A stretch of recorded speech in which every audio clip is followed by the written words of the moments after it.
Civilizações do espaço visitando a Terra.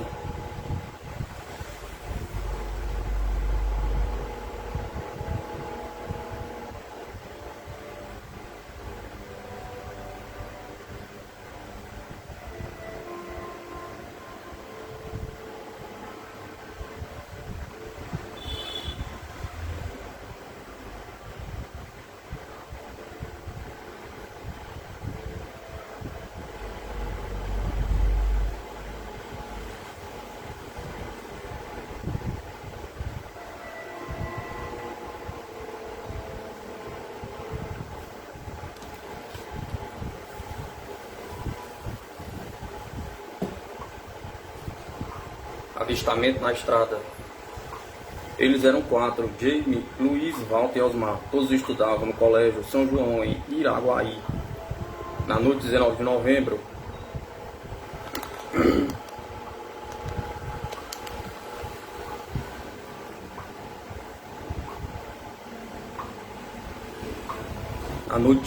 novembro, de 1968, viajavam juntos num Volks em direção à cidade de Pirassununga, São Paulo, quando cerca das 23 horas, ao entrar numa reta de 5 km, avistaram um foco de luz no final da reta.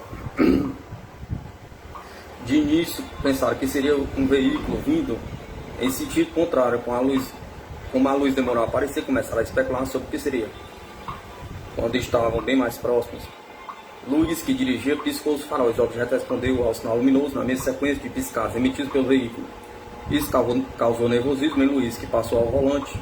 O volante aos Osmar, e perguntou aos companheiros: "Continuo ou volto?" "Vamos para frente", sugeriu Jaime. Pouco depois passavam pelo ponto da estrada sobre a qual deveria estar um objeto luminoso. Foi então que observaram uns 80 metros à direita da estrada um foco de luz de aproximadamente 1 metro de diâmetro, mais ou menos, de tonalidade azulada, que clareava a mata próxima. Dos 4, Luiz era o mais nervoso e pedia repetidamente para o companheiro acelerar o veículo. "O carro não dá mais, explicava Osmar, o que já havia passado da terceira marcha para a segunda, estava com o pé na tábua. Assim, com alguns rezando e todos assustados, passaram lentamente em frente ao objeto, mais ou menos a 1 quilômetro da fazenda de Fernando Costa, que se localiza em pequena depressão do terreno, à esquerda da rodovia. Logo depois, o automóvel começou a desenvolver velocidade, funcionando normalmente. Então surgiu à frente do Fusca um redemoinho que tomava quase toda a largura da estrada. Isso fez o motorista reduzir a marcha e desviar o carro para a margem esquerda.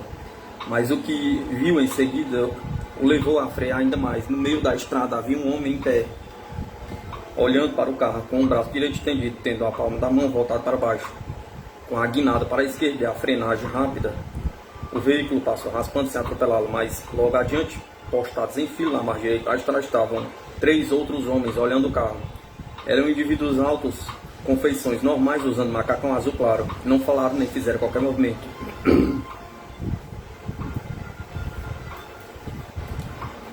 Caso Mato de Pera. Em janeiro de 1969 ocorreu um dos mais interessantes casos ufológicos com vestígios físicos documentados na Espanha. O caso ocorreu por volta das 10 horas da manhã do dia 29, quando Antônia Slower Rios, com 80 anos, na época, saiu para passear nas proximidades de sua casa, na localidade de Mata de Pera, Barcelona, Espanha. Durante o passeio, ela ouviu um ruído forte que lhe chamou a atenção. Foi então que ela viu um estranho objeto, como um peixe sem cauda, que deslocava-se pelo céu. Em seu caminho havia uma rede elétrica. Para evitar o choque com os fios, o objeto realizou o movimento repetindo, desviando e passando por baixo das linhas de transmissão. A altura destes cabos estava em torno de 6,5 metros. Baseado no testemunho desta senhora, tal objeto teria aproximadamente 3 metros de comprimento, por 2,5 de largura e 2,5 de altura. Não havia qualquer porta ou janela, era de aspecto metálico e tinha algumas marcas ovais nas laterais. Na parte inferior havia um círculo de coloração verde amarelada amarela delimitada por um círculo preto. Na parte frontal havia protuberâncias esféricas. Após passar pelos cabos, o objeto se elevou em diagonal e em alta velocidade. Dirigiu-se para a Tarraça.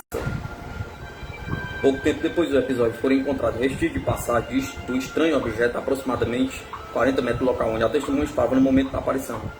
Ao descer para evitar os cabos elétricos, o objeto produziu 4 marcas no solo.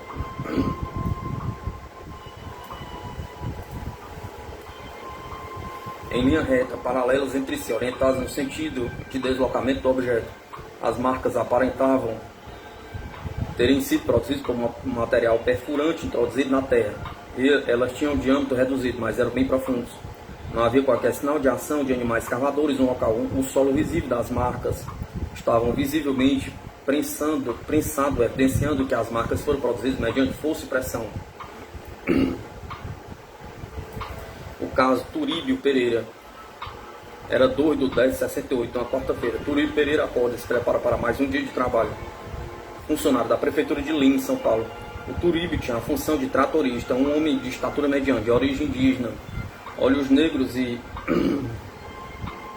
cabelos também negros. Não tinha muito estudo, morava em uma casa bem simples, juntamente com a esposa e filhos, na periferia da cidade. Turíbio saiu de casa e foi para o final da Avenida da Saudade, já quase fora da cidade. Lá estava o trator com que trabalhava, onde tinha deixado no dia anterior. Tinha um enorme buraco para rebaixar.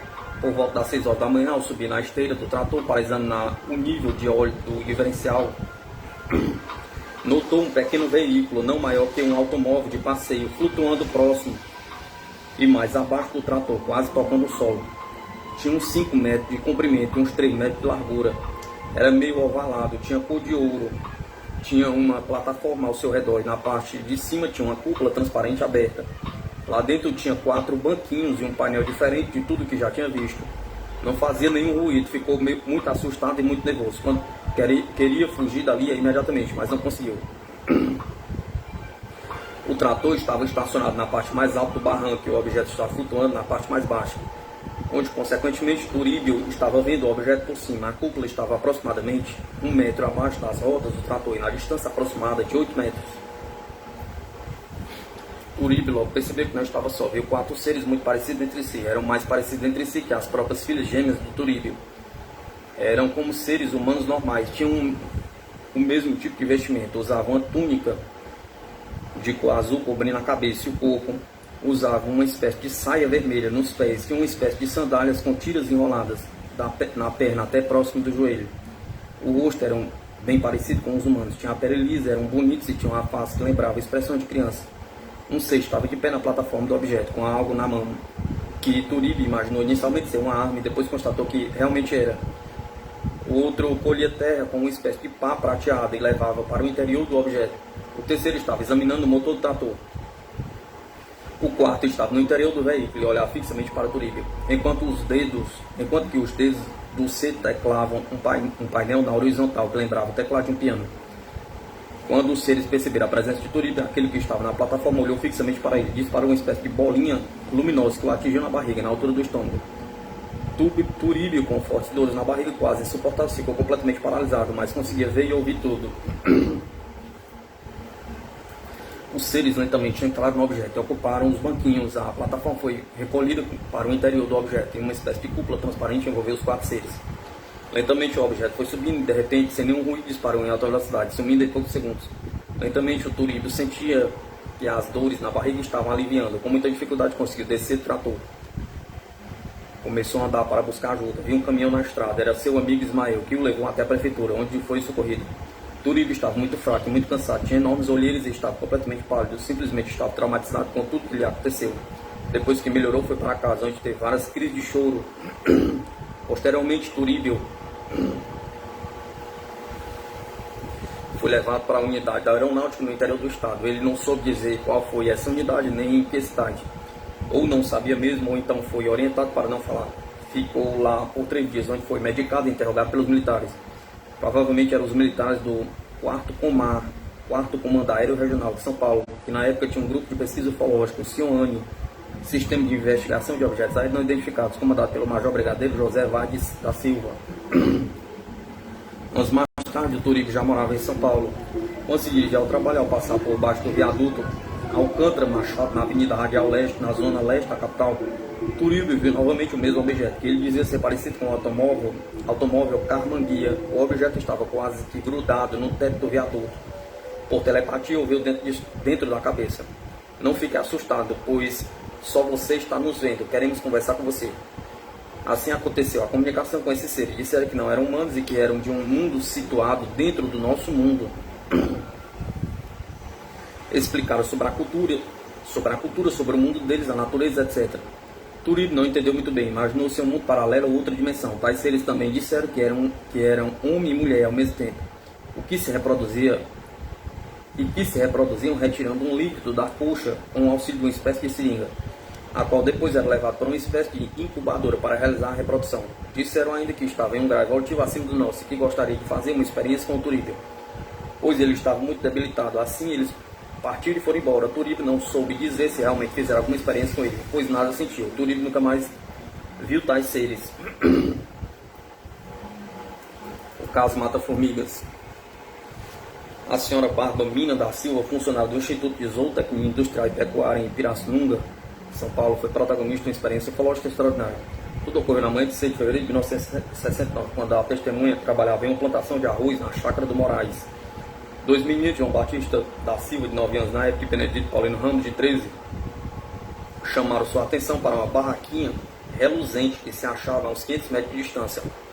Ela olhou e viu a tal barraca, mas achou que não era tão reluzente como diziam os garotos.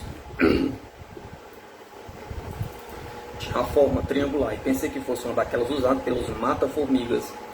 Ainda mais porque, andando ali por perto, estavam 3 homens com capacete na cabeça, parecidos com os que eu já viram antes, dando combate às formigas salvas. Os garotos afirmaram que a roupa daquela gente estava brilhando com grande luminosidade, mas para a doutora Bárbara parecia apenas cor cinza, indiferente.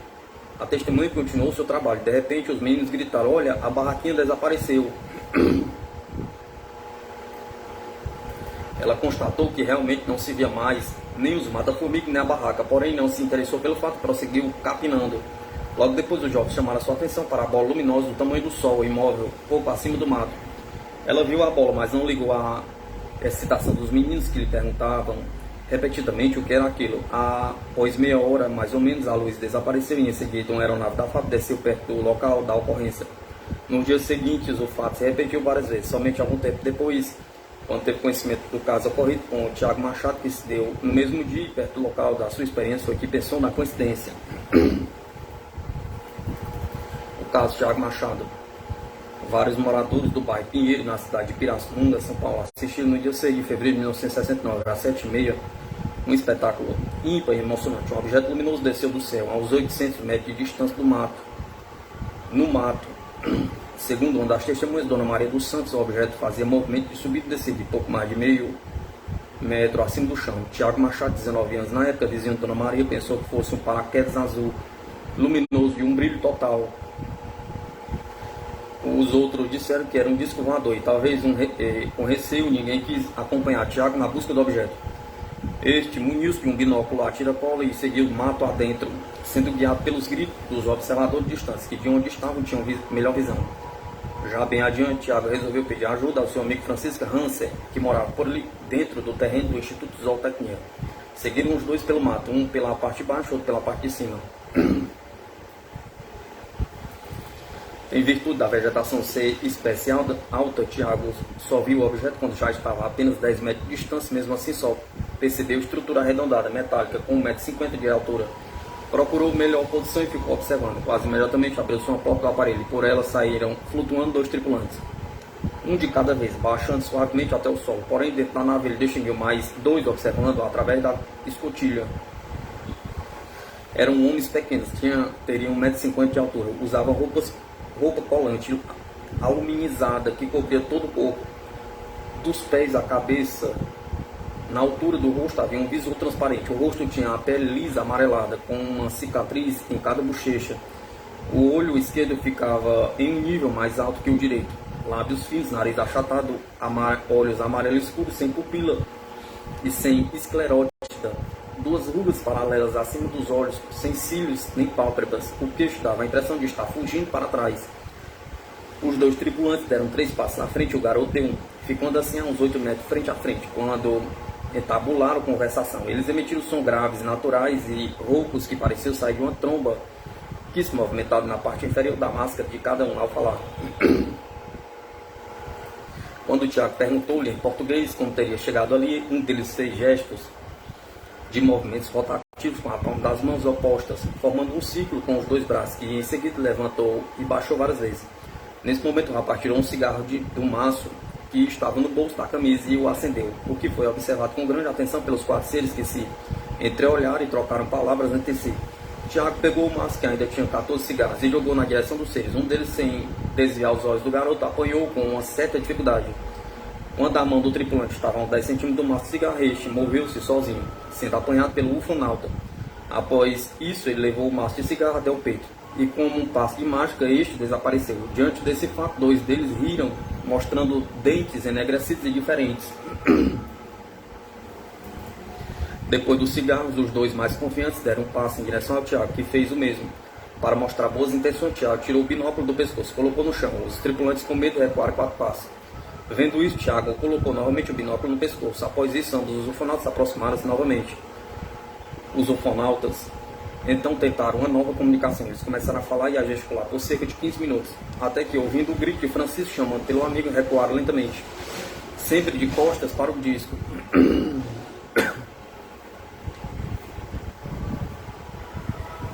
Ambos deram um pulinho, elevaram-se no ar e entraram na cosmonave, um depois do outro. O último, com o busto ainda do lado de fora, apontou uma chama azul que atingiu Tiago em sua coxa direita, onde sentiu um formigamento, seguido de um endurecimento em todo o corpo. Ele ainda conseguiu ver a janelinha fechar-se e a nave elevar-se uns 2 metros do solo. Silenciosamente desapareceu em seguida. Foi então que Tiago perdeu os sentidos. Quando acordou, 1 hora depois, já estava na Santa Casa, apenas com dores na coxa.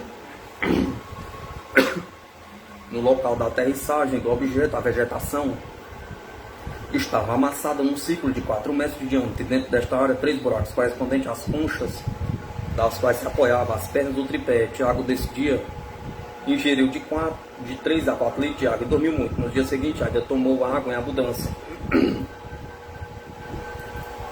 O Dr. Henrique Reis, em entrevista que concedeu à Sociedade Brasileira de Discos Voadores no dia 19 de maio de 1973, declarou por sua vez que no mesmo dia da ocorrência examinou Tiago Machado dos pés à cabeça na Santa Casa durante 1 hora, não encontrando nada de objetivo na perna ou no corpo. Achou normal a pressão sanguínea, a temperatura e a respiração. Ele notou apenas que o rapaz estava com o corpo duro e piscava muito, o que interpretou como pitiatismo. Acrescentou ainda que a posteriori acha realmente havido algum episódio com Tiago ligado aos discos voadores, mas acha também que o jovem se comportava como vedete, embora admita seu histerismo ser muito mais raro no homem do que nas mulheres. Dona Maria, a senhora Maria dos Santos, vizinha de Tiago Machado, relata que no momento em que o caso ocorreu, estava arrumando o filho para levá-lo ao colégio. Quando olhou para a janela e viu nas terras do Instituto Zootécnico da Indústria e Pecuária, do outro lado do vale do bairro Pinheiro, um objeto muito reluzente, em forma de bacia emborcada, subindo e descendo numa altura de 2 a 3 metros do chão.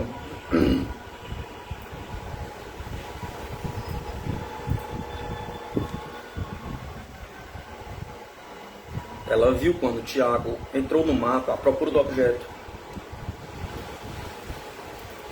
Uns 30 a 40 minutos depois, o menino correndo esbaforido para dizer à mãe do rapaz que ele estava morrendo no alto do morro.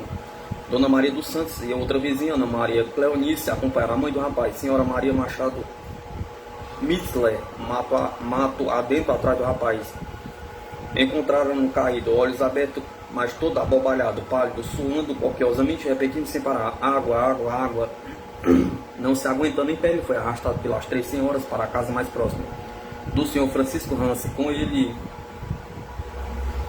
Como ele começou a balbuciar palavras referentes ao ferimento da coxa, Maria dos Santos rasgou suas calças na perna direita, onde constatou um vergão esbranquiçado, como se fosse produzido por uma chibatada. A polícia foi avisada e acabou levando o jovem até o hospital. Segundo Dona Maria, ao ser levado para o hospital, o médico, o Dr. Henrique Reis, apenas viu as roupas rasgadas de Tiago e teve uma impressão ruim do caso, mandando-o embora. Às 17 horas daquele dia, o pessoal da Escola do Aperfeiçoamento de Aeronáutica, sediado na base de Pirassununga, chegou à casa de Dona Maria Metlezer, fazendo perguntas e desenhos de acordo com as indicações da própria vítima. Saíram logo depois e voltaram por volta às 18 horas com o Dr. Henrique dos Reis, que sozinho no quarto com o Tiago submeteu ao exame. Dona Maria Santos acrescentou que Tanto ela como outras duas vítimas que acudiram ao rapaz passaram 3 dias consecutivos sem se alimentar e bebendo apenas água e nervosos com insônia.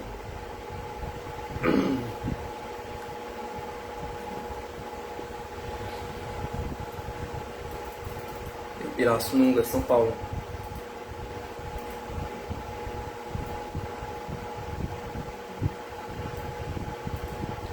Luiz Flauzinho de Oliveira, lavrador e funcionário do Instituto Zootécnico de Pirassununga, São Paulo, foi testemunho de uma péssima experiência ecológica em 12 de fevereiro de 1969. Na ocasião do contato, Luiz morava com sua família na Chácara Moraes, na mesma cidade. Luiz sempre acordava cedo para trabalhar. No referido dia, ele levantou-se às 4h40 da manhã e se dirigiu à sua roça de arroz. Quando estava próximo da plantação, ele ouviu por volta das 5h40 da manhã um ruído estranho dentro da mata, ao seu lado esquerdo. No momento, ele estava enrolando um cigarrinho de palha com uma certa dificuldade devido ao embornal com marmita que trazia a tiracola. Repentinamente ele sentiu-se agarrado pelos flancos, sendo puxado rapidamente para trás, uns 4 metros. Ele tentou equilibrar-se, firmando os pés descalços no chão para não cair. Não conseguiu. Ele foi atirado de encontro a um barranco. Depois, novamente agarrado para trás e atirado à distância no meio da estrada. Então ele pôde ver melhor os seus agressores, 2 pequenos, de 1,40 m de altura, olhos assimétricos. O esquerdo mais alto que o direito, barba e cabelos negros, muito compridos. Eles usavam calção curtos com desenhos variados, blusa branca de manga sem botões e pequenas botas pretas. A pele do rosto da parte visível das pernas era clara, de aparência idêntica à humana. Ele atracou-se com um deles, rolando pelo barranco. Durante a luta eles se comunicavam entre si em uma linguagem desconhecida. Deram-lhe 3 socos na orelha e ele não conseguiu acertar nenhum. Os baixinhos eram extremamente ágeis e tinham muita força. Vendo que não poderia vencê-los na raça, Luiz Flauzinho levantou-se ofegante, aplicou-lhe uma rasteira, derrubando os 2 de uma vez só, um sobre o outro. Surpresos, os pigmeus se levantaram e disseram em português: "Vamos embora. Com este nós não podemos." Eles entraram pelo mato sem muita pressa, passando o primeiro susto. O lavrador disposto a persegui-los. Eu queria pegá-los e amarrá-los um ao outro pelos cabelos, mas ao passo que os 2 se distanciavam calmamente, Flauzinho não conseguia alcançá-los mesmo correndo, pois os emaranhados de cipós dificultavam a caminhada. No entanto, os baixinhos caminhavam com a maior facilidade e não romperam o cipó uma vez sequer. Outro detalhe interessante foi a atitude do cão, chamado Nervoso. Ele era muito inteligente e obediente. Ao aplicar rasteiro nos 2 pequenos, Luiz gritou ao cachorro, que atendeu de imediato.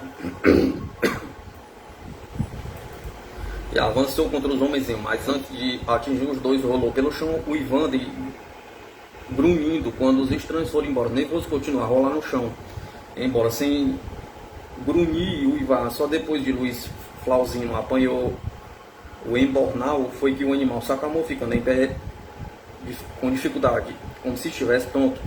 Dava alguns passos e parava. Diante disso, seu dono deixou-o seguir caminhando para o trabalho. E seguiu caminhando para o trabalho. 2 quilômetros adiante, Nervoso o alcançou, mas ainda demonstrava tontura. Antes de chegar ao plantio, Luiz encontrou seu chefe, senhor Valdir Couto, na estrada. Este o mandou voltar à cidade e dar parte à delegacia de polícia. A meio caminho foi alcançado pelo Dr. Cláudio, que já estava inteirado do assunto, e convidou a subir na perua que dirigia. Na delegacia ele contou o ocorrido em companhia do Dr. Cláudio e de mais 5 policiais. Voltou ao local onde encontrava vestígios de luta. Os policiais não conseguiram encontrar no mato mais de 8 metros, tal o emaranhado de cipós. Um mês depois da ocorrência, Nervoso morreu. Enquanto esteve vivo, ele evitou passar pelo local do incidente, contornava a estrada por cima e por baixo quando chegava perto. O doutor Maria Vital de Oliveira, a dona Maria Vital de Oliveira, esposa do lavrador, a ser questionada, respondeu: "Flauzinho saiu antes das 5 horas, só voltou para casa à noite, todo amolado, todo nervoso, com a orelha vermelha, porque tinha levado uns tapas no ouvido." O caso da Fazenda Bela Aliança. No dia 6 de fevereiro de 1969, o senhor Antônio Fioco, administrador da Fazenda Bela Aliança, que fica a 8 quilômetros do centro de Pirassununga, ouviu ao escurecer grunhidos de porcos num chiqueiro. Ao se dirigir para lá, assistiu a uns 20 metros de distância, ao lado da casa, a aterrissagem de uma estranha nave com cerca de 5 metros de altura e por 4 de largura. que se apoiava em um tripé de pés largos e de mais ou menos 1,50 m. Por uma abertura surgiu no aparelho. Saíram 3 homens, mas não desceram e sim permaneceram numa balustrada que circundava o aparelho. Ali permaneceram por uns 3 minutos aproximadamente. Estes seres teriam aproximadamente 1,60 m de altura e usavam sapatos de material metálico semelhante ao alumínio, roupa inteiriça apresentando botões grandes de uns 3 cm de diâmetro na frente, na altura do peito. Não tinha barba. Segundo Antônio, cada um dos seres possuía uma tarefa específica. Um deles segurava um tubo de uns 35 cm de comprimento por 2 polegadas de espessura, do qual saía por uma das extremidades um faixa de luz que iluminou perfeitamente o galinheiro, que se acha a distância de uns 250 metros, podendo distinguir claramente as galinhas do puleiro. O tripulante olhava através de um aparelho que parecia uma máquina fotográfica de caixão. O terceiro personagem portava um bastão semelhante ao do primeiro tripulante, porém um pouco mais grosso. Este último indivíduo olhava constantemente ao redor do disco, sempre atento. Fioco pensou em chamar alguém para testemunhas a ocorrência e saiu. Recuando cautelosamente em direção à sua casa. Porém, ao abrir a porteira, esta rangeu aos gonzos e possivelmente isso tem assustado os tripulantes, porque imediatamente a nave levantou o voo, desaparecendo em poucos segundos. Segundo a filha da testemunha, na época do caso havia intensa atividade ufológica na região, sendo muito observado 2 meses seguintes à ocorrência do caso. Em pelo menos uma das ocasiões, um desses objetos provocou interferência na TV.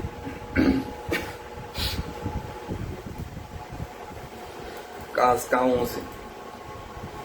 O senhor João David de Souza, mestre de obras, estava no terraço na cobertura de sua casa, em Nova Iguaçu, estado do Rio de Janeiro, quando viu um objeto luminoso cair nas costas do morro Marcha Bomba, próximo ao quilômetro 11, na rodovia Rio-São Paulo. A princípio ele pensou que seria um avião teco-teco em pane.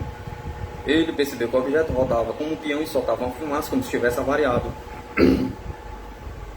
Ao cair, o objeto ficou em posição oblíqua. Pouco depois, entretanto, 2 criaturas pequenas saíram do objeto e verificaram a parte externa do mesmo. Logo após o incidente, João chamou seus filhos, Durval e Dilmar, e os amigos destes, Darcy de Oliveira Pereira e João Procópio, para acompanhar o desenrolar dos fatos. Alguns destes seguiram em direção ao morro, a fim de prestar os primeiros socorros às possíveis vítimas. Várias pessoas residentes no morro da igrejinha também testemunharam o incidente. Alguém avisou os bombeiros, que logo se dirigiram para lá. Quando o primeiro equipe de socorro estava a aproximadamente 50 metros do local, ocorreu um fato interessante. O OVNI começou a aumentar a intensidade da luz, a diminuir de tamanho até se tornar um ponto de luz, quando começou a fazer movimentos laterais, desaparecendo em seguida. Quando as pessoas chegaram ao local, nada encontraram, nem mesmo vestígios do chão duro. Este episódio ocorreu no começo de abril de 1969 e ainda hoje constitui-se um mistério. O caso de Bebedouro, Minas Gerais. No dia 4 de maio de 1969, o soldado José Antônio da Silva estava pescando uma lagoa em Bebedouro, próximo a Matozinho, Minas Gerais. Quando por volta das 15 horas, ouviu um ruído no mato às suas costas. Ao olhar para trás, observou alguns vultos no meio dos capins altos. Ele ouviu gemidos abafados, sendo logo em seguida atingido por uma espécie de fogo. Parecia fogo, mas não era, porque não me queimou. Era um facho de luz esverdeado no centro e avermelhado nas bordas. Sentindo o cãibra adormecendo nas pernas, ele se ajoelhou automaticamente, deixando cair o caniço e ficou incapaz de andar e reagir. Então 2 indivíduos pequenos de 1,20 m levantaram pelas axilas, arrastando pelo matagal pantanoso até um aparelho em forma de carretel. Era um cilindro cinzento de 2 metros de altura, apoiado numa plataforma circular preta de 2,50 metros de diâmetro do solo. Na extremidade superior havia uma plataforma circular um pouco maior, uns 3 metros de diâmetro. Entraram por uma abertura na parte cilíndrica, no compartimento quadrangular, todo iluminado, porém sem luzes aparentes. Os tripulantes vestiam roupa clara, brilhantes, engomada nas articulações dos joelhos e cotovelos, cobrindo a cabeça. Um capacete de cor cinza fosca, com um alumínio sem brilho, redondo na parte de trás do esquinado na frente, aplainando-se a partir da testa, exceto no nível do nariz, onde havia a saliência correspondente. Na altura dos olhos, 2 orifícios redondos, aparentemente rígida. Essa máscara descia larga sobre os ombros e não tinha conexão com o vestuário. Da parte inferior saía um tubo semelhante a plástico, passando sobre o peito e sobre as axilas terminais, num pequeno bujão fixado nas costas.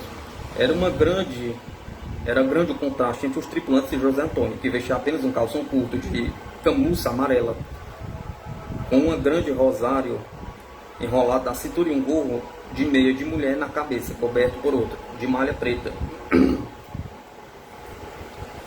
Dentro do aparelho, os homenzinhos sentaram o soldado em um banco cúbico, sem pernas, e colocaram sua cabeça com um capacete idêntico aos que usavam. Também esse capuz saía um tubo, mas ele não ficou sabendo se lhe adaptaram o bujão nas costas. Pensa que talvez este estivesse atrás do banco, embora não o tenha visto. Sentado um de cada lado, no mesmo banco, os dois estranhos seres amarraram-lhe os pés e depois a cintura com material ressecado, áspero, depois amarraram-se a si próprios. Então entrou outro tripulante, sentando-se à sua frente em um banco isolado, e após prender-se, acionou uma alavanca fechando a escotilha e decolando a nave. Logo após a decolagem, os tripulantes começaram a falar animadamente, em idioma desconhecido. À medida que o aparelho subia, a respiração do soldado tornava-se mais difícil. A certa altura, além do abatimento normal, sentiu o organismo cansado, quase paralisado. Sua posição foi se tornando cada vez mais incômoda, devido à dureza do banco, ao adormecimento das pernas e o peso do capacete, cujas quinas machucavam o ombro e a nuca. Já lhe parecia que a viagem não teria fim, quando a nave apoiou-se em algum lugar e parou. Os homenzinhos se desamarraram, desamarrando depois a testemunha, fechando os orifícios da máscara, de modo que ele não pôde ver, apenas escutar o que acontecia. Em seguida, pegaram pelas axis e o levaram a outro lugar, onde também havia um banco duro. Só então abriram os orifícios da máscara. Ele percebeu que estava em um grande salão, tendo à sua frente um indivíduo sem máscara e sem uniforme de voo, conversando alegremente com os três tripulantes que estavam sem seus capacetes.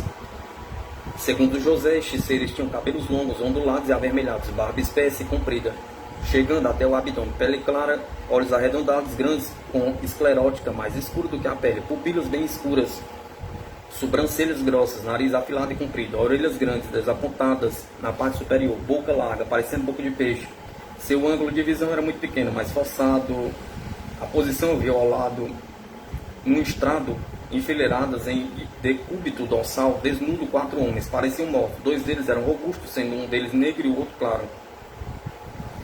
Os 2 outros eram franzinos e brancos. Acima desse estrado via-se desenhos coloridos de seres e coisas da terra, animais, casas, cidades, árvores, mar, automóveis, caminhões e aviões. Por meio de gestos, desenhos e palavras repetidas, tentaram fazer-se entender. O militar percebeu que eles queriam algumas armas terrestres. Interrompendo a conversação, entrou um deles servindo uma bebida amarga, de cor verde escura, que o soldado só tomou depois que viu alguns beberem a droga. Beber foi uma operação muito difícil, porque para levar o cálice à boca tiveram que movimentar sua máscara, estava machucando sua nuca, que estava ferida. Mas após isso sentiu-se mais exposto. Dentre os aspectos abordados na tentativa de comunicação, José não tem dúvida de que aqueles indivíduos estavam instituindo para que eles os auxiliassem em seus propósitos relacionados com a nossa sociedade.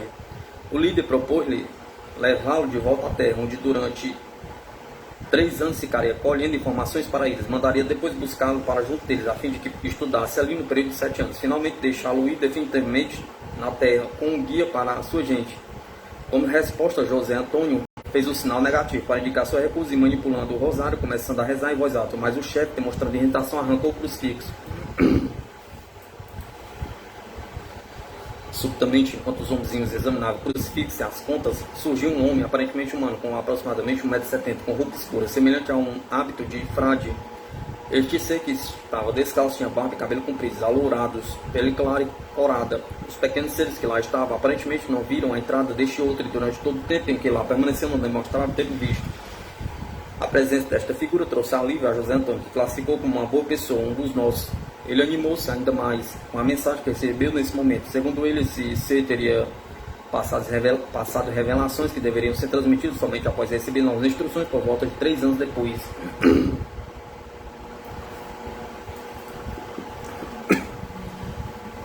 Da mesma forma como surgiu o frade, desapareceu. Os outros seres ainda se mostravam irritados. O líder deu um sinal aos guardas que venderam a máscara de José Antônio que vendaram a máscara de José Antônio e o prepararam para a viagem de volta, que transcorreu exatamente como na vinda. Ele foi deixado próximo a um córrego, em uma pequena pedreira. Ali permaneceu por algum tempo e sem consciência, só como raiado do dia ele conseguiu recobrar totalmente os sentidos. Caminhando tropegamente, ele encontrou uma rodovia. Perguntou a uma pessoa que passava onde estava. O cidadão respondeu que estava a 32 km de Vitória, Espírito Santo, e era dia 9 de maio. Ele caminhou com dificuldade, pois a perna direita estava inchada até a altura do joelho e 3 feridas abertas nos ombros, abaixo da nuca, provocados pela fricção do capacete, doíam bastante. Aceitou uma carona que o deixou perto da cidade de Colatina. Ao chegar à estação ferroviária para pegar o trem para Minas Gerais, conversou com o agente local. Este informou que o mesmo demoraria muito. O agente levou até sua residência ali perto, para que pudesse fazer um lanche. Ao chegar em Belo Horizonte, ele foi abordado pelo agente de segurança Geraldo Lopes da Silva, a quem contou a ocorrência, por quem foi encaminhado ao quartel de onde seguiu para a residência do Major Célio Ferreira. Quando viveu essa experiência, José Antônio da Silva tinha 24 anos, era solteiro, número 33930 da Polícia Militar de Minas Gerais, e ordenança do então subcomandante da Guarda PM Minas Gerais, Major Célio Fernandes.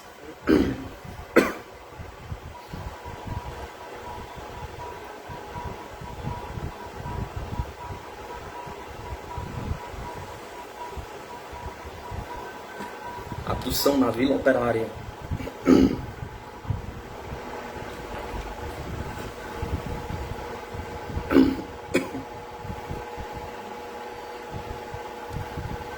O senhor José Pereira Sacramento, encarregado do serviço do setor de mineração de Morro Velho, morava na Vila Operária, em Nova Lima, Minas Gerais, em 20 de maio de 1969. Por volta da 1 hora da madrugada, ele despertou com um ruído que associou a uma lambreta guardada em um cômodo lateral da casa. Devido a problemas de furto de galinha em sua propriedade, José mantém-se alerta durante a noite e levanta ao menor barulho. Desta vez ele levantou-se apressado e se dirigiu para o lugar onde o veículo estava estacionado, mas verificou que a moto estava lá como ele havia deixado. Ele abriu a porta na rua e não viu ninguém. Em seguida ouviu latidos de sua cadelinha Lazy no quintal e abriu a porta dos fundos. Distinguiu o vulto branco do animal, que estava muito agitado, e quase simultaneamente notou no sol bem perto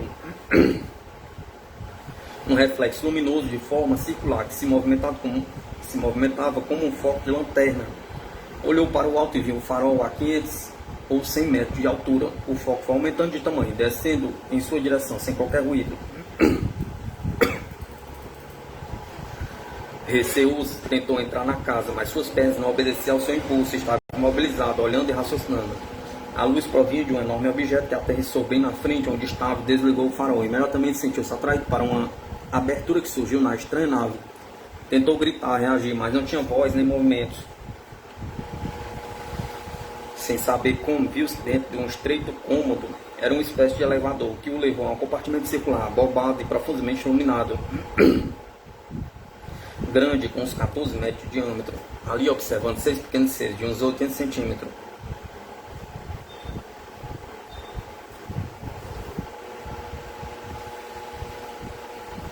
Falando entre si numa linguagem desconhecida, composta de sons breves, repetidos em agudos, semelhantes a guinchos de porco.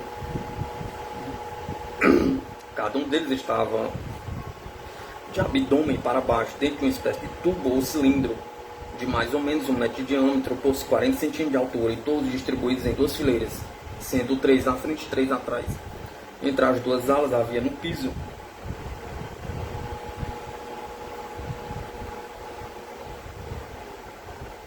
uma passadeira que atravessava a sala pelo meio. Junto a cada cilindro e pouco mais acima da cabeça de cada homenzinho havia uma placa curva com uma alavanca na extremidade esquerda. Os indivíduos eram todos iguais. A parte visível fora do cilindro estava totalmente coberta por um material fino, transparente, flexível, como plástico de cor creme clara, bem ajustada ao corpo e ao pescoço, na cabeça grande, na parte correspondente aos olhos. A cobertura apresentava 2 orifícios estreitos, como olhos de japonês. A altura de cada indivíduo À altura de cada ouvido havia um orifício. Percebia-se a saliência do nariz bem comprida e a linha da boca aparentemente normal.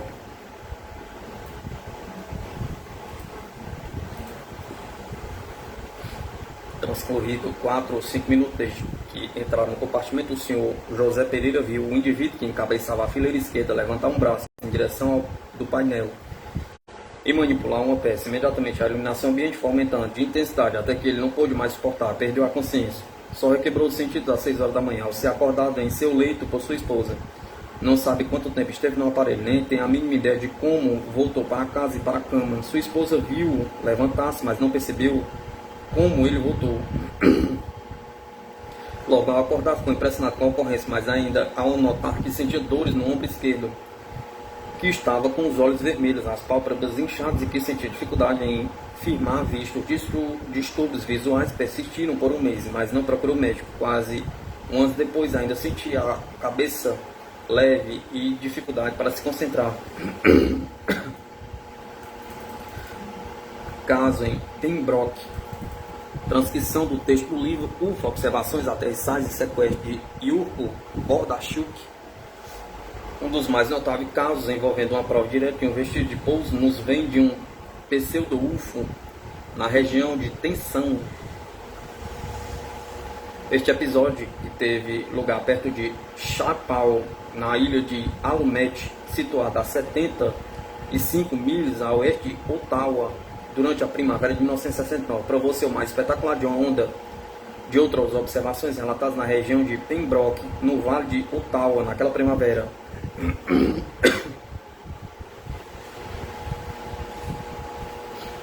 Nas primeiras horas da manhã de 11 de maio de 1969, o fazendeiro Léo Paul Chaput assistiu à aterrissagem de uma nave de aparência estranha na sua fazenda. Despertando pelos latidos de seu cão por volta das 2 horas da madrugada, ele notou uma luz brilhante que cintilava através de suas janelas.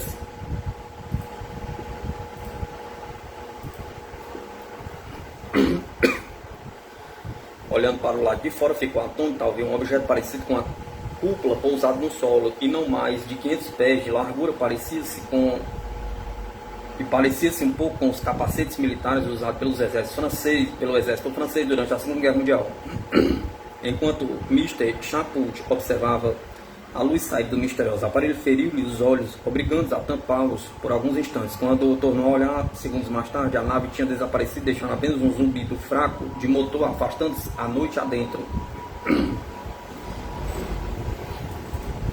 Após uma noite de insônia, Chaput levantou-se cedo de manhã seguinte, resolvido a explorar a área de aterrissagem. Descobriu uma impressão redonda e grande sobre o solo, em que ali não se encontrava no dia anterior. A profunda marca do solo, a vegetação desidratada, tinha o formato de uma rosca que media 32 pés de largura. A vegetação não tinha sofrido nenhum dano na parte interna do círculo, mas havia depressões circulares dispostas no desenho de um triângulo perfeito de 15 pés de largura. Estas marcas, presumivelmente provocadas por alguma forma de mecanismo de pouso, mediam cerca de 8 polegadas de diâmetro e 3 de espessura. Esta profundidade sugeria claramente que o objeto tinha um peso considerável. Chaput descobriu mais 2 marcas semelhantes a uma rosca e com a mesma dimensão e marcas triangulares idênticas um pouco mais longe. Essas marcas talvez tivessem sido deixadas pelo mesmo aparelho ou possivelmente por outros 2, nos quais não se dera conta. Um relato publicado na imprensa canadense mencionou a descoberta de um indício físico a mais e assinalava 2 árvorezinhas chamuscadas que cresciam dentro de um dos círculos, estão sendo analisados pelo Departamento de Terras e Florestas de Ontário, a fim de que possa ser identificada a origem destas queimaduras. Uma verificação levada a cabo depois junto ao departamento revelou que as árvores, uma delas um bálsamo, a outra um pinheiro, não foram remetidas ao Departamento de Terras e Florestas de Ontário. Ao contrário, foram enviadas ao Departamento do Meio Ambiente de Quebec, de vez que a localidade de Chapal está sob jurisdição. Infelizmente, quaisquer tentativas feitas no sentido de conhecer os resultados dos testes de Quebec, se é que houve algum, demonstraram-se infrutíferas. 4 meses depois, mais tarde, uma garçonete do hotel Charles em Chapal teve um encontro assustador com um UFO grande e intermitente, a 1º de setembro, às 3 da madrugada. Pauline Oulete, de 19 anos, ficou assombrada com a aparência de uma estranha nave que flutuava sobre a área do estacionamento do hotel. Segundo suas próprias palavras, o objeto vermelho e branco piscava durante algum tempo, depois parava de piscar e ficava branco. Viu não mais de 6 pés de onde me encontrava e era real. Uma nave menor saiu de dentro, entrou no pátio e foi de uma janela a outra. Confuso com a observação, Miss Oulete correu de volta ao abrigo do hotel, de onde ela e mais 2 pessoas observaram aquele objeto de aspecto curioso, devido à luminosidade e poder mais intensa. As testemunhas não conseguiram distinguir a sua verdadeira forma. Segundo as outras 2 testemunhas, John Stott e Bob McLaughlin, ele fazia um barulho semelhante a um zumbido, era verde e prateado quanto a cor, e tinha uma antena com 3 pés de comprimento que se projetavam de um dos lados. As 2 naves inesperadamente abandonaram o local sem deixar sinais aparentes.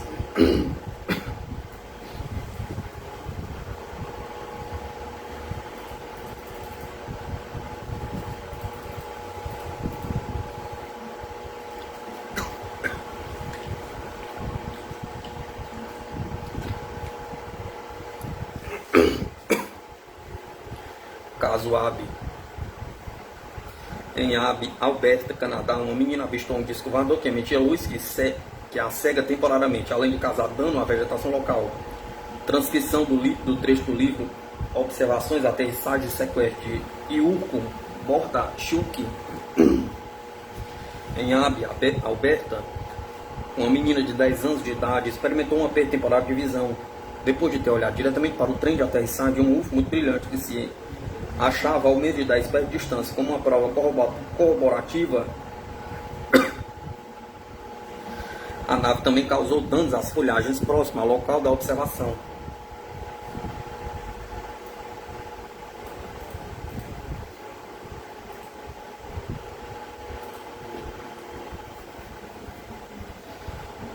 O episódio teve lugar em 16 de julho de 1969, cerca das 3h30, das 15h30 da tarde, perto da cidadezinha de Abby, situada a 60 milhas nordeste de Edmonton. Após a observação, Ashley Paschal e Gilbert Funk, da Sociedade de Ufologia de Edmonton, dirigiram-se para a água, onde entrevistaram a principal testemunha, Sylvia Anola, e seus pais, Mr. e Madame Edwill Anola. Aqui temos a transcrição da entrevista. Sylvia: eu estava lendo quando ouvi este barulho. Corri para a porta e encarei essa coisa enorme cinzenta acima do poço. Estava quase pousando e as luzes da parte de baixo como que me cegaram. Paschal: havia luz no dia então? Havia luz do dia então? Pergunta Sylvia. Havia. Paschal: estas luzes pareciam com o que? Pergunta Sylvia. Bem, elas eram apenas um brilho de luz muito brilhante. Paschal: de que cor era? Sylvia: prateada. Paschal: só havia luz embaixo ou em todo o objeto brilhava? Ou todo o objeto brilhava? Pergunta Sylvia. Todo o objeto brilhava um pouquinho, mas as luzes embaixo eram realmente ofuscantes, eram apenas uma coisinha redonda de luz. Paschal: estavam perto da borda do objeto ou mais para o centro? Sylvia: no meio da parte de baixo. Paschal: quer dizer que as luzes estavam no centro? Não havia nenhuma luz em volta das bordas? Podia descrever um pouquinho o objeto? Pergunta Sylvia.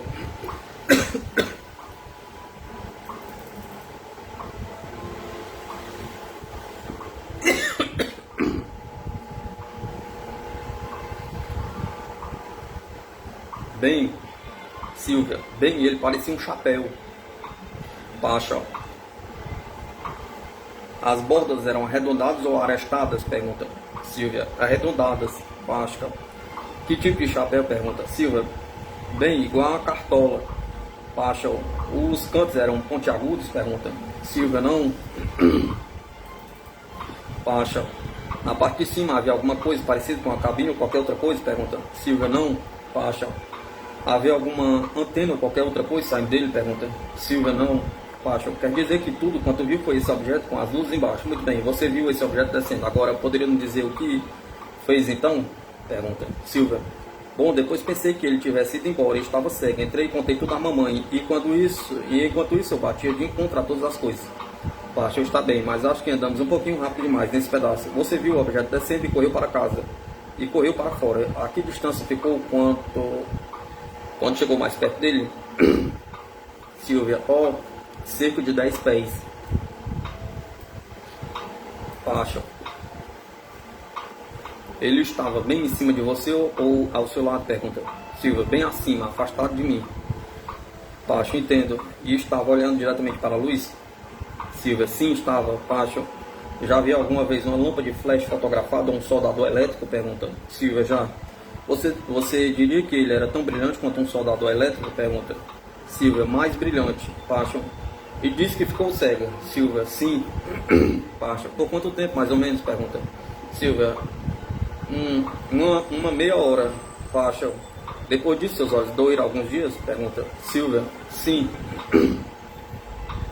Paixão. Dirigindo-se aos pais. Um de vocês gostaria de acrescentar alguma coisa? Edwin Anola. Pai.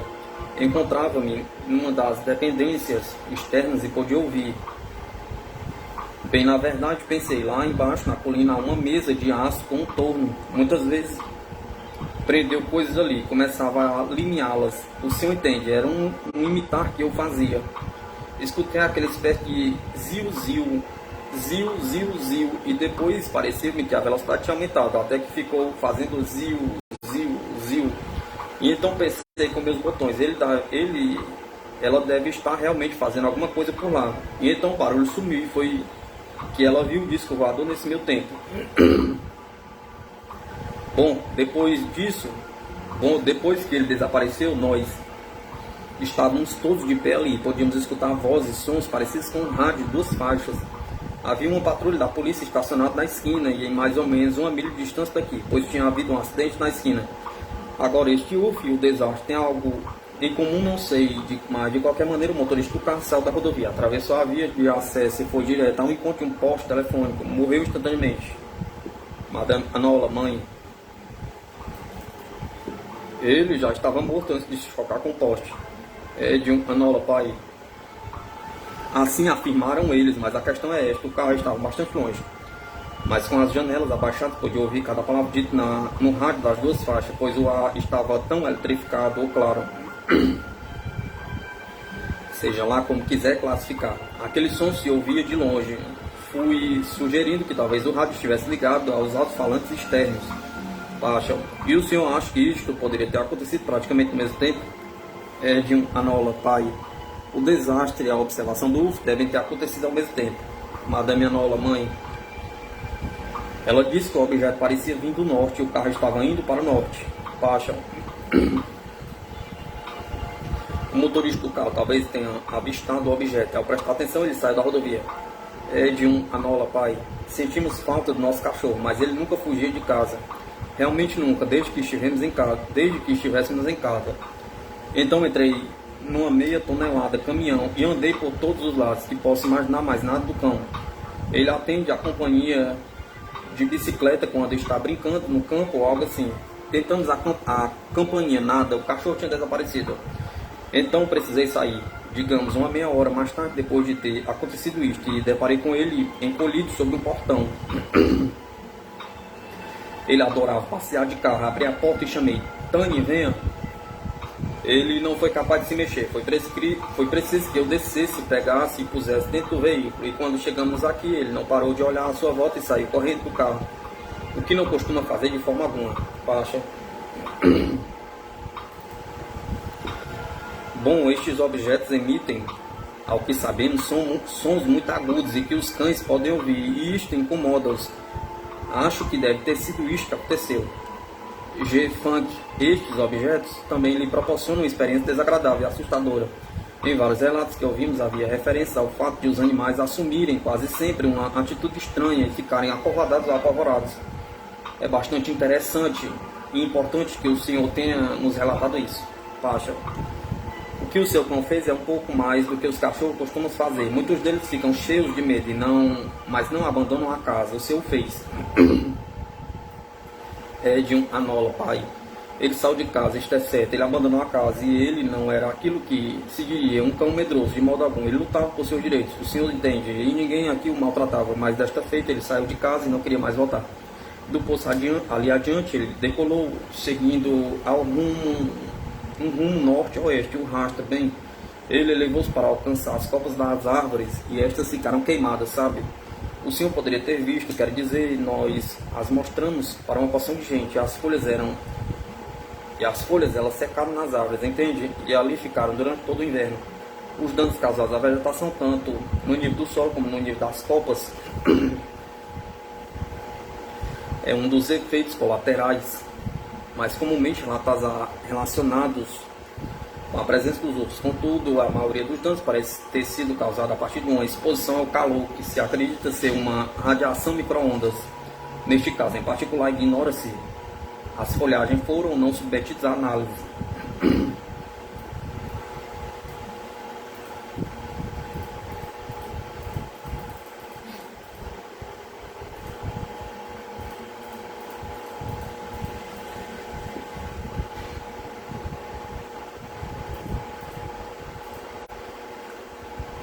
Casa, Joinville, Santa Catarina.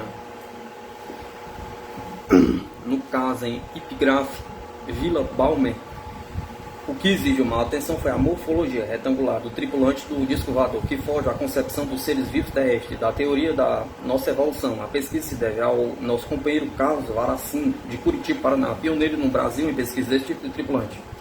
Em outubro de 1971, chegando ao seu conhecimento um caso de aterrissagem de um disco voador no estado de Santa Catarina, o pesquisador Carlos Varacim dirigiu-se para Joinville, onde realizou em loco uma pesquisa muito bem orientada sobre a ocorrência, que relatou sob o título em Epigrafe e que em linhas gerais se resume no seguinte: na madrugada do dia 26 ou 27 de setembro de 1968, o senhor Henrique Schneider Jr., químico industrial residente em Vila Balmer, a uns 5 km do centro de Joinville, no estado de Santa Catarina, levantou-se e foi verificar o fogo do forno da olaria ao lado de sua propriedade. Fogo esse que precisa permanecer aceso constantemente, mantendo o forno a determinada temperatura. Após constatar que tudo estava em ordem, caminhou mais alguns passos, parou, urinou e, quando se voltou para acender um cigarro, deparou com um estranho objeto no pátio da olaria, a uns 5 metros de distância de onde se encontrava. Assustou-se, mas não se atemorizou, todavia sentiu-se paralisado, não podendo se movimentar. Era um artefato de forma afunilada, medindo cerca de 4 metros de altura por 2,50 de diâmetro. Em sua base, assentado num tripé de 80 centímetros e um pouco mais do solo, na parte inferior, algo como uma luz bruxoleante iluminava o chão. Havia uma entrada retangular, por onde descia uma espécie de esteira rolante que não chegava a tocar o solo. Apesar de parecer sólida, na extremidade inferior dessa esteira, e como se fizesse parte integrante da mesma, havia um vulto que parecia uma tela, mas não tinha aspecto humanoide, de forma geométrica retangular, medindo mais ou menos 1,50 m de altura por 50 cm de largura. Atrás do primeiro vulto, a uns 5,50 metros de linha reta, em linha reta, na mesma esteira, havia outro também imóvel, ambos sem nenhuma abertura nem luminosidade. A extremidade inferior da esteira estava a cerca de 5 metros do observador, que pensou em perguntar o que faziam ali, mas não conseguiu falar. Todavia, como se respondesse ao seu pensamento, sem que fosse emitida qualquer som, a resposta entrou-lhe no cérebro, como que vindo do vulto à sua frente. Verificar a causa do calor e da fumaça neste local. Na ocasião, queimavam-se alguns pneus velhos que produziam intenso calor, e uma espécie de rolo de fumaça que se elevava alta no céu. Durante cerca de 10 minutos em que os vultos estiveram à vista, Schneider formulou inúmeras perguntas mentalmente, e todas recebiam imediatamente respostas nítidas, porém breves, que pareciam provir do vulto mais próximo. Entre outras, muitos observadores se lembram de ter havido as seguintes perguntas e respostas. Pergunta: como vivem e se alimentam? Pergunta. Resposta: por impregnação, alimentação natural, energia, não é como vocês. Pergunta: como é movido o aparelho? Resposta: por atração, 36.000 ou 360.000, o observador não se lembra, rotações por segundo. Eles vinham do espaço de um astro cujo nome Schneider não se recorda com precisão. Era algo parecido com a palavra Mias, eram governados por um chefe e cada qual tinha uma função específica, como aquela que estava dentro do aparelho e não podia sair de lá, como aquele que estava dentro do aparelho e que não podia sair de lá. Viajavam numa rota certa, determinada, da qual saíram para verificar o que estava provocando aquele calor na Terra. Prometeram voltar a estabelecer novo contato. Durante todo o tempo em que o vulto esteve à sua vista, Schneider parecia não poder tirar os olhos dele, e à medida que a esteira ia recolhendo, sem qualquer ruído, o observador também se adiantava, porém guardando sempre a mesma distância. Não podia avançar mais, nem recuar e nem parar. Entretanto, de só o saio pôde perceber naquela nave 3 pontos de luz azulada, como se fossem janelas, mas que não eram orifícios. Através de um desses pontos podia ver os outros 2. Não sabe explicar como isso era possível. No interior havia um terceiro vulto próximo a um objeto que parecia uma caixa. O disco voador não era luminoso, exceto as 3 janelas e a luz por baixo, e esta estava iluminada apenas por meio da luz proveniente da lâmpada de um poste de iluminação pública. Tanto a nave como a esteira e os vultos pareciam ser acinzentados de cor de alumínio. Logo que a esteira foi recolhida interiormente, fechou-se a porta com um ligeiro ruído, como de faísca elétrica, seguido de um leve som que lembrava o que faz a porta de um refrigerador doméstico ao ser fechado. Imediatamente o aparelho ergueu-se rápido e verticalmente no ar, ouvindo-se somente então um singular agudo som comparado ao de uma furadeira elétrica ao ser acionada. No centro da parte inferior, a testemunha pôde ver intensa luz azulada, como dos aparelhos de soldar, e algo com anéis concêntricos, também azulados, que pareciam girar. Não pôde precisar, devido à forte luminosidade, se era a parte interna ou externa que girava. Após elevar-se a uns 10 metros, inclinou-se para o sul. Por segundos tornou-se apenas um ponto de luz azulado no céu. Ao subir, deixou uma condensação de vapor, algo semelhante ao rastro produzido por certo tipo de aviões a jato. Essa condensação tinha um odor que lembrava alguma coisa queimada. A ascensão do objeto produziu uma sucção violenta de ar que puxou o espectador em direção ao local onde se encontrava a nave. Ao se aproximar, sentiu que forte calor dali se emanava e um pronunciado cheiro de querosene queimado empregado no ar. No dia seguinte, Schneider viu que no local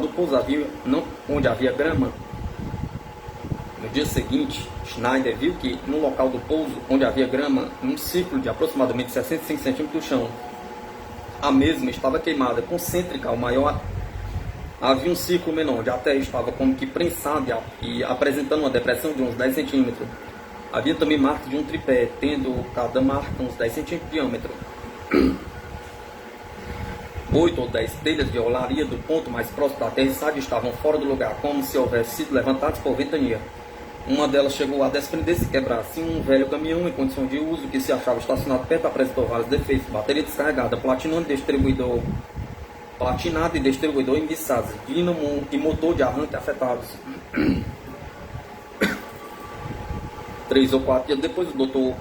Udo Schmidt, advogado em Joinville, tomando conhecimento do caso, foi ao local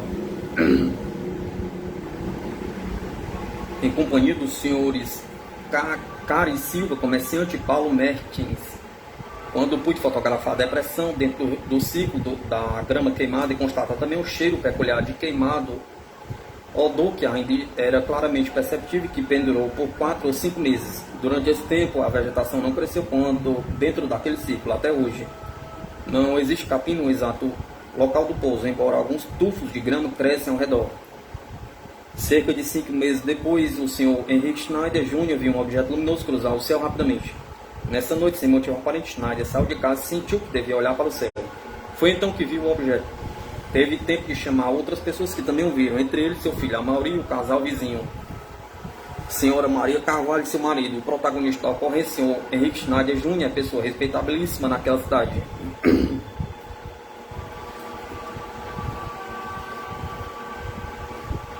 Tendo sido vereador por diversas vezes, seu relato foi bastante sóbrio, não deu à imprensa conhecimento do ocorrido e, conforme constatamos em Joinville, somente um reduzido número de pessoas sabe do caso. O Dr. Udo Schmidt, que fotografou o local 5 ou 4 dias depois, é que difundiu o caso entre alguns amigos. Graças a ele é que tomamos conhecimento do incidente. O senhor Paulo Mertes, vizinho do senhor Schneider, teria sido a primeira pessoa, além dos familiares a quem este contou o fato. Tudo indica ter ficado o caso no conhecimento de apenas essas pessoas. Muitos detalhes escaparam, uma vez que o fato se deu há alguns anos e também porque a idade do senhor Schneider interferiu na sua memória, fazendo-lhe omitir detalhes significantes, conforme afirmam seus amigos Silva, Mertes e Schmidt. Executando-se a parte da possível comunicação telepática, a vida não factível de comprovação objetiva por sua própria natureza, e também pequenas divergências quanto a detalhes, constatando serem incoerentes os relatos das pessoas envolvidas. Face às provas materiais e à idoneidade dos informantes, não pomos em dúvida os relatos. Em carta de 22/2/78, dirigida ao pesquisador Carlos Alberto Varacim, o protagonista, o Sr. Henrique Schneider, declarou que o relato feito pelo Sr. Varacim, do qual tomou conhecimento, é fiel aos fatos. Civilizações do espaço visitando o planeta Terra.